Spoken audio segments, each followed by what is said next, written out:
letter to Joe Biden, why the US visa ban must include Tinubu, says SK Ugbonaya. Hmm. Well, it is with great pleasure that I welcome the decision of your administration to fulfill its promise to impose visa ban on Nigerian politicians whose actions or inactions led to various acts of terrorism, including money laundering, thuggery, assassinations, destruction of property, and street killing during the Nigerian elections of 2023.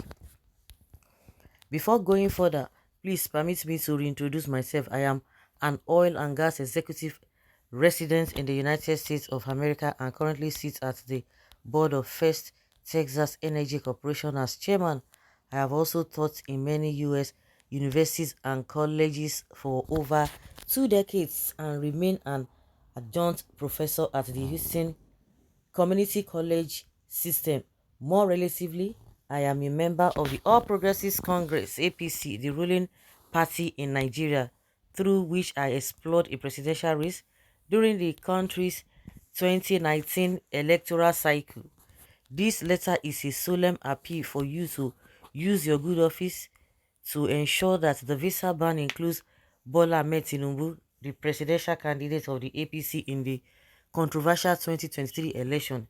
The lingering stench of blood flowing from the said election is at its origin in his brain. In short, any attempt to exclude him is akin to any discussion of the January 6 US Capitol attack without a mention of Donald Trump.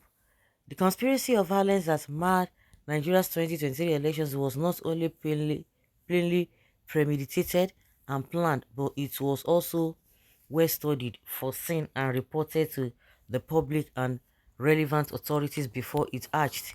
For example, in a widely circulated essay titled Tinubu's Blind Ambition Provoking a Civil War by SKC Ugbonaya, I had exposed the very conspiracy that came to pass.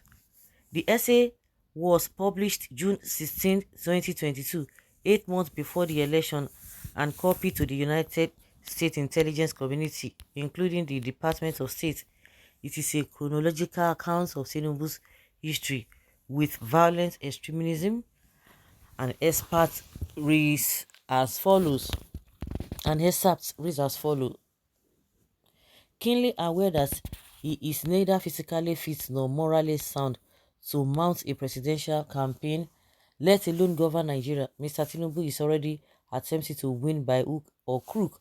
Barely less than 1 week after grabbing the presidential ticket of the All Progressives Congress, he is already fanning the embers of war. Very glaring is a recent incident in which armed thugs were sent to disrupt the traders of Halaba International Market or Ojo Lagos State, who went the extra mile to shut their shops in order to obtain their permanent voter cards.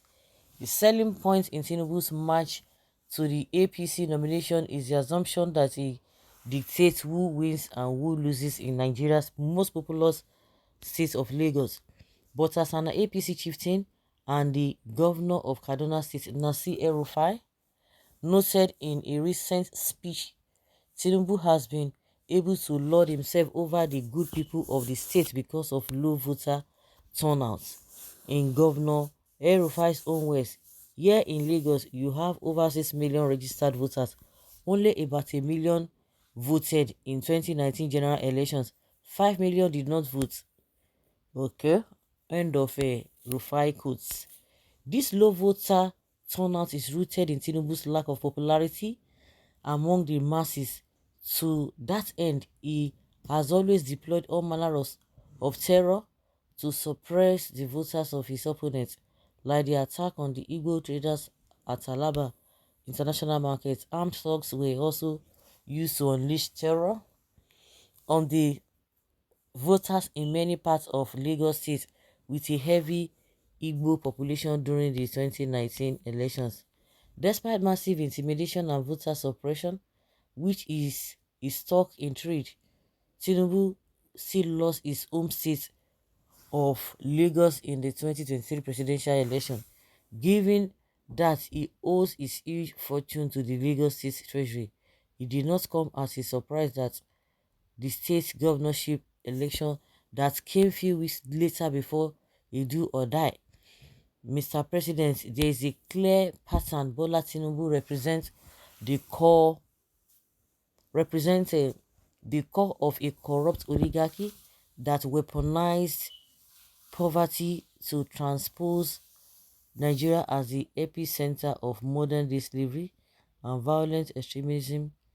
Unfortunately, the man has remained above the law in Nigeria. When there is no consequence for bad behavior, the bad behavior usually worsens. Today, Tinubu's pattern of terror has permitted the entire Nigerian society. Today, street violence has become the order of the day in the African country. A sad case in point is the recent attack on U.S. Embassy staff in Nigeria, which claimed 4 innocent lives. Mr. President, it may also interest you that Tinubu is the same character that forfeited $460,000 to the authorities in the United States of America, allegedly for drug trafficking and money laundering. Yes, is said to assume the leadership of Africa's biggest economy. The truth, if it is already not manifest, is that Tinubu is a threat to world order, as various intelligence reports attest, though Nigeria's anti-corruption agency concluded that the degree of this corruption is one of an international dimension. His true identity remains unknown, but well, known is the fact that he has been able to avoid prosecution by masterfully deploy his stupendous illegitimate wealth to seize and control Nigeria's power apparatus. Therefore, the US ban on corrupt Nigerian politicians only goes to become a shaggy dog story if Tinubu is not the first person in that list. In fairness, someone of his character does not deserve to be allowed in any country of the world. His proper destination ought to be the International Criminal Court at the age where he should be charged with crime against the humanity. Mr. President, the Honorable Joseph R. Biden, I urge you to seize these moments in history. I urge you to take a global leadership role on this matter by seeing the world as one. I urge you to make the world a better place by answering the call of the Nigerian masses.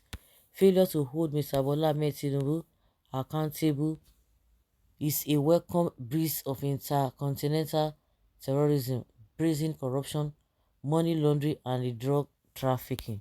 Sincerely, S.K. Ubunaya, PhD, Houston, Texas. Many people. They come say this and that, this and that. Are you sure anybody is going to help your country to develop? You think it will get to them, but or are you just trying to make the facts, to put the facts on ground? Who are you to recommend or teach America president? Okay. I have been asked this question. Why did the US leave out the chief perpetrators to punish their collaborators? The person impersonating Buhari should be the first on the list, followed by Mahmoud and then Tinubu before every other person in the list. But US is not after our own good, rather protecting their own national interests in Nigeria. Now, so that's how it has always been.